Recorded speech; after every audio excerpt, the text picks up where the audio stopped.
You're keeping an eye on us. I'm sorry I have style, Rich Campbell. All right, well, let's see what this kitty can do. The first thing that they do need to pay attention to is the cats that are already in the dungeon. And Trekkie, they can do a lot of damage, but it seems like we're going to start off with a very thick pull. Something we saw with Don't Choke that I found very interesting was that they actually used Shrouded Concealment to get past that first pack at the very start and then pull them later on. Those does include some cats. We actually have a death there for Don't Choke 2, the warrior going down. But they actually ended up pulling them a little bit later so that you don't have those cats jumping right away. Meanwhile, Team Deplete now killing the bear, being a little bit ahead right now. Yeah, Team Deplete looking really strong here with a very interesting composition. Hippo's putting out some really good DPS too. Interested to see as we move through this dungeon exactly how he is spec'd and to see like what talents he actually did pick and where his damage is really going to shine. That was one of the really nice things that we saw out of the other group, knowing how to lean on the specialties of each of those specializations and really focus on different areas of it. You know, obviously a lot of these classes, they can go for a heavy AoE build or they can go for a heavy single target build, and you need to build around it accordingly. Looking at Don't Choke now, trying to see if they can recover from that initial flub. I really like the warrior pick from Don't Choke. We talked about it a bit. Since he plays prot warrior, he doesn't really play any ults, so he's gonna play this for this tournament. So I'm really liking seeing it actually played. This is the second or third time. Second time I think we actually see it. But I like seeing it, and they bring a ton of utility, especially on these high tyrannical keys as well with this safeguard. Meanwhile, on Team Deplete, we have a Vengeance Demon Hunter, which is also something we don't see all that much because they don't bring that combat rest. But I really like seeing both these teams playing some less favorable tanks. Yeah, I mean, the great thing about the Vengeance Demon Hunter is definitely going to be the fact that it can pump out some serious damage, and we can see that illustrated right now on those damage meters. The thing that I would really like to see, though, is this Holy Pally breakout damage that we saw Zachary was able to do. One of the big reasons they was able to do it is because he was switching trinkets a lot. You know, we saw the glaives, maybe even saw the occasional Kill Jaden's Burning Wish come out, but definitely saw the glaives come out and could just jump up over 1,000,000 DPS, but definitely helping out here is the healer of Team Deplete. We definitely see all these teams playing Horde, and you see an Arcane Torrent every time there's a charge pack. We saw one right here when they pull them. They instantly Arcane Torrent them, not letting them cast at all, and just making sure that they get moved into position. And now we're gonna see if we're gonna see a skip here from Team Deplete. Their tank pulling the bears, everyone else skipping past. He's gonna try to survive a little bit, then die, and they're gonna end up mass resting him. Meanwhile, Team Choke might go for the Shroud strat, waiting for Quaking to go out there. But they did use it at the start, but they have it ready back up again.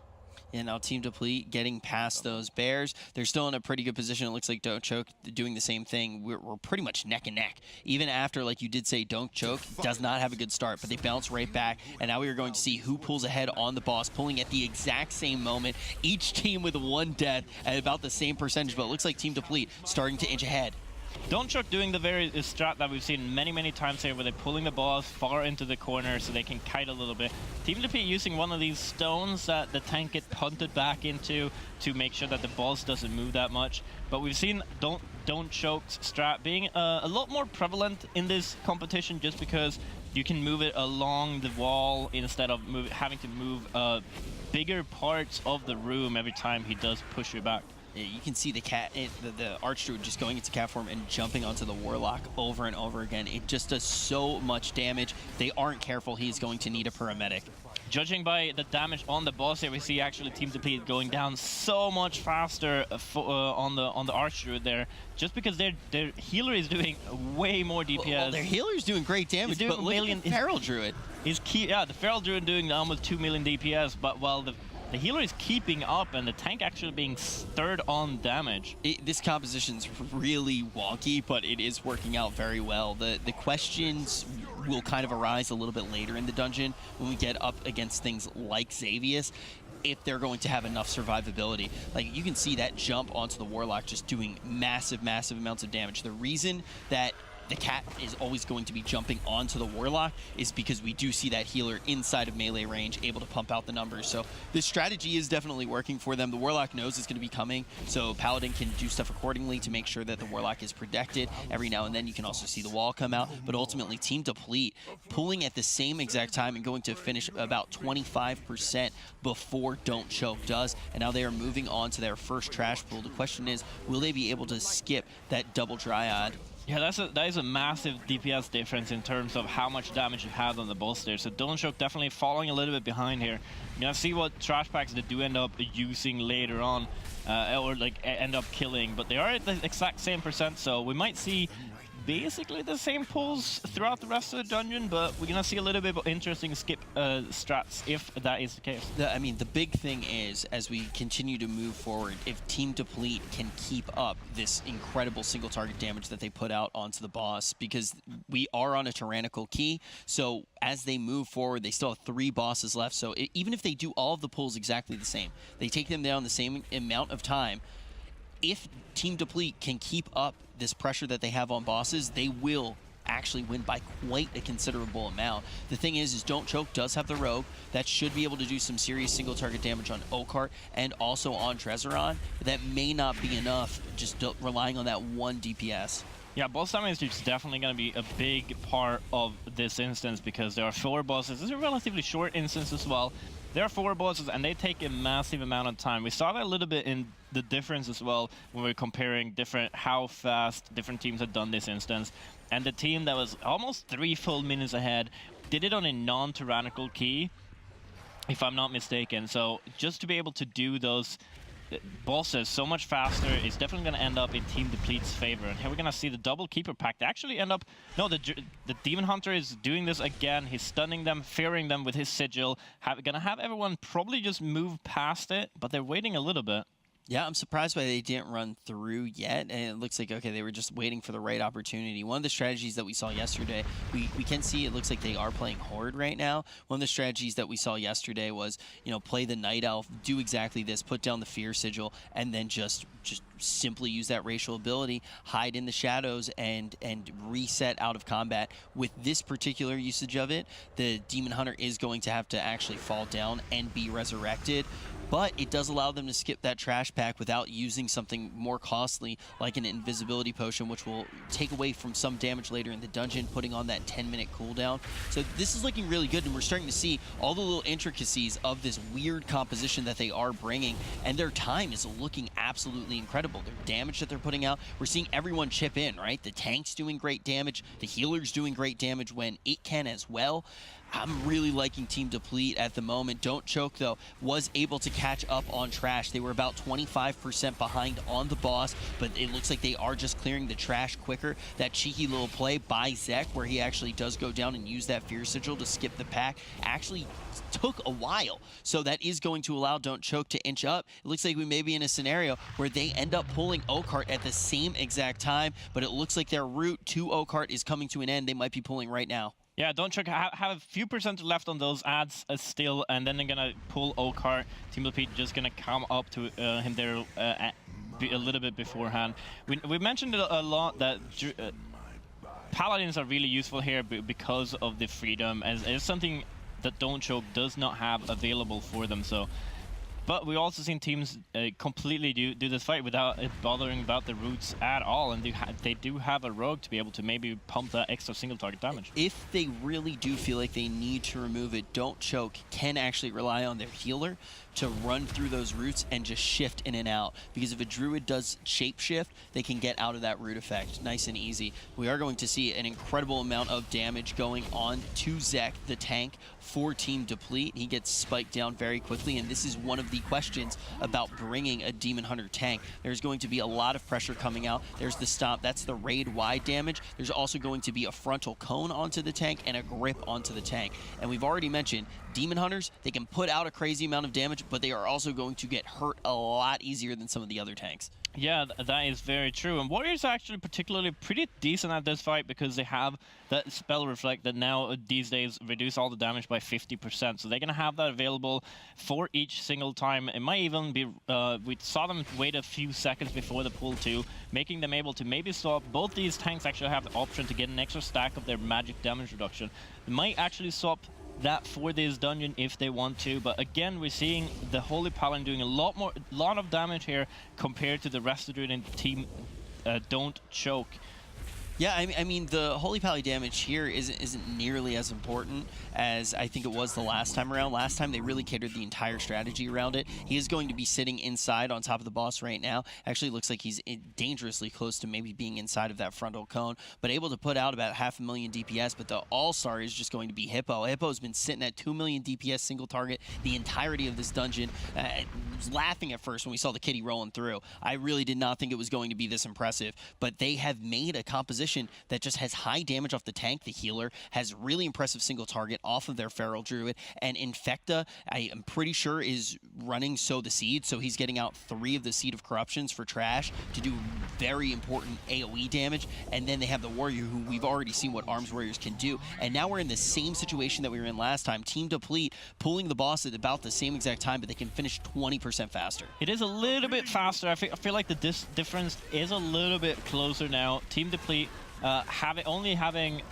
killing it a little bit faster. Don't Choke having 20% on the boss instead of 25 this time, so they're getting a little bit closer. They're on the same percentage as well when they kill this boss, so we're probably going to end up seeing the same pulls as well. So if Don't Choke again does a little bit better on trash, they can actually keep up very well with Team Deplete. Now, we've mentioned it a few times today. We've been hanging out in the Darkheart Thicket quite a lot in this first round, but this mob that we are seeing in the lower portion of your screen from Team Deplete, and Don't Choke's about to get there as well, this Fury actually does drop 4 additional adds that do not contribute to the percentage of the dungeon, and this is that mob right now that Don't Choke is pulling, so keep an eye to see whether or not those mobs are aggroed. Team Deplete did a very good job. This can save quite a lot of time, so if Don't Choke does not do this the same way, if they can't enable the strategy and actually get away from the Fury as it does drop, they will pull those ads, and that will lose them valuable seconds as Team Deplete is on an absolute rampage. Yeah, they're doing effectively the same thing there. Again, skipping all those small ads. It's going to come down to the patrol running around, running behind here. Don't Choke have the option to distract it, but it just looks like they were very fortunate with where the mob was at that point. And they're both going to come up to the boss dresser on here, and Team Deplete being ever so slightly ahead. If even that, it might actually pull up, Don't Choke might actually pull the boss a little bit faster because Team Deplete has to kill those ads. Might want to do some swaps with gear before they actually pull that boss, and that's going to make Don't Choke actually pull Dresser on first. Yeah, Don't Choke's just been moving faster on trash. We've seen that over and over again, but Team Deplete has been moving faster on the boss. This is Don't Choke's time to really shine, though. Having this sub-rogue, he should be able to just throw out his Shuriken Storm here, and you can see them doing that strategy. They pull those dragons, the little dragons inside of the eggs. Usually those are viewed as a very bad thing to pull, but because the rogue can throw out the Shuriken Storm, instantly gaining those combo points, his damage on Dresseron is just shooting up so quickly, and you actually don't want to see anyone else on the squad really damaging them too much. Another impressive thing is actually seeing how much damage the Prop Paladin is putting out at this moment. The Prop Warrior is certainly doing a lot of damage. Prop Sorry about that. A lot of his damage is incidental. He only has like 2 of his 3 abilities he's got to use are AoE damage. Plus, he needs to have threat on them anyway, but single target damage for Prot Warriors is definitely really useful, really strong. And we're seeing now Don't Choke having another 10% or so on Team Deplete in their favor then. And we're seeing the Holy Paladin doing a little bit of damage, but as the damage goes up in the boss, the damage taken from the raid goes up, the Paladin is not going to be able to do as much damage. Another thing to note too is just the consistency that's been coming out of Hippo. Single target has always been so high, like over 2 million, and they are slowly inching in onto Don't Choke. We can see Team Deplete now only that 10% away. Yeah, 34% to go for Team Don't Choke. And now that pushback is going to do a lot of damage, actually making both the Hunter and Rogue going super low. The Rogue might have should have a Sheet Death, and the Hunter might still have the turns if that would get really dicey. But they should be able to kill the boss a little bit faster because we haven't seen Team Deplete really catch up that much on this boss compared to the other bosses? Yeah, I mean, the big thing, though, this time around, which we've already alluded to, is the fact that the Rogue is incredibly well-positioned on this fight, so able to do a huge amount of damage that is not going to be the case on Xavius. So if Team Deplete can move just a little bit faster here and get to Xavius at the same time, I think they can definitely pull ahead in the single target. But as we see Dresseron fall right now for Don't Choke, we need to be thinking about not only the trash pool, but how these compositions will interact with Xavius itself, because Xavius is one of the most punishing bosses on Tyrannical. However, in Don't Choke's favor, they have a Prot Warrior, something we haven't seen a lot, but it is extremely strong for this encounter here. They have intervene on a 12-15 second cooldown, I believe, and every time they intervene a friendly player, they give them a 20% damage reduction.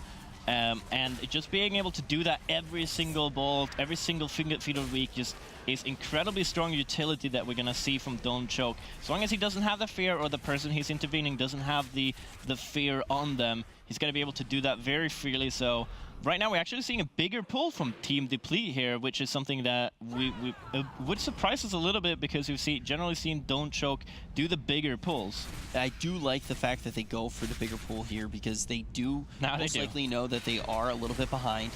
And with this, they can actually be throwing out a lot of Seeds of Corruption. We see Hippo doing decent damage, and the Warrior just investing his cooldowns. One thing to note, though, this is Sanguine Quaking Tyrannical again, so they do need to make sure that they are moving it out of the Sanguine. I think we saw a few mobs hanging out in that bad for just a little bit too long there. Don't Choke now very close to being able to pull this boss, but we're going to have to see if they have the Shroud of Concealment back up to actually stealth by this last pack, because Team Deplete is right on their tail. They are just finishing up their supper right now. 3 more mobs. You can see all of them getting hit by that Seed of Corruption. Impressive damage also coming out from their tank. But how will they get past this mob? That's the bigger question, because we do know that Shroud of Concealment, we can see Don't Choke does manage to use it. Team Deplete in the past has been using that Fear Sigil and actually letting their tank die. It looks like they're going for that strategy again, but it does take valuable seconds off the clock.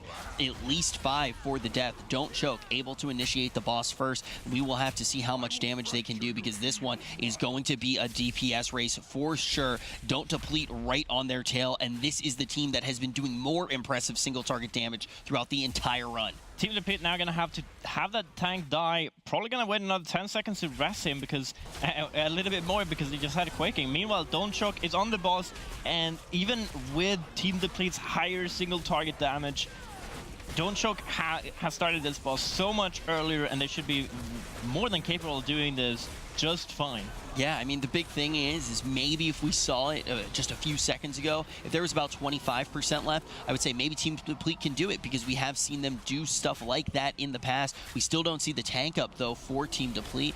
There he is, finally getting up, and Shade of Xavius is already at 65% now for Don't Choke. Team Deplete was so close, just pulling that boss now, but this seems to be an insurmountable gap, especially with those extra 5 seconds that were tacked on due to the death. But now, Shade of Xavius about to hit that 50% mark for Don't Choke. That means a lot of pressure is going to be coming out soon. Right there, we saw just what I was talking about. The healer being targeted with the Nightmare Bolt, he instantly goes into bear form, and the Warrior tank intervenes and takes a lot of that damage off. It doesn't even go down below 50. So right now, 50% on the boss. He's going to do the big AoE right there. Everyone going super low. Going to make sure that it gets someone up. Nightmare Bolt coming out, killing the Warrior as well. That's a very dangerous part. As soon as he hits 50%, the first ability after that, that person needs to be topped back up. The Rogue also having cheat death proc, so Don't Choke running up out of a lot of options here. Yeah, I mean, if they didn't have the fact that they had so many combat reses at their disposal, that could have just been a straight wipe. Now they need to get through 34% more on the boss. They can maybe afford to lose 1 DPS. Worst case scenario, Warrior going to get chunked here, gets healed back up by the Druid. Now Team Deplete actually going to lose their healer. They have the battle res available as well. They have only that 20% gap between them. They just made it through that 50% mark, which we know is one of the hardest checkpoints here. Now they need to make it through the rest of these Nightmare Bolts, but Don't Choke getting close to closing this one out. The Warrior getting chunked, and the Rogue getting chunked as well.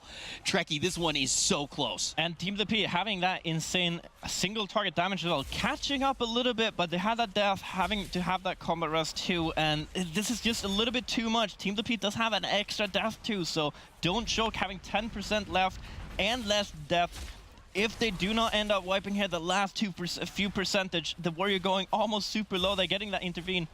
Yeah, they're able to get it too. Don't Show looking really good. They're going to huddle around their loot. Team Deplete right behind them. The tank getting chunked, but it looks like they should be able to close this one out just a few seconds behind. And what an absolute barn burner. That one went very back and forth. And there was no point where either team could feel safe, right? Now, obviously, this is not necessarily something where they're racing right next to each other in the same room and like looking at each other's screens, but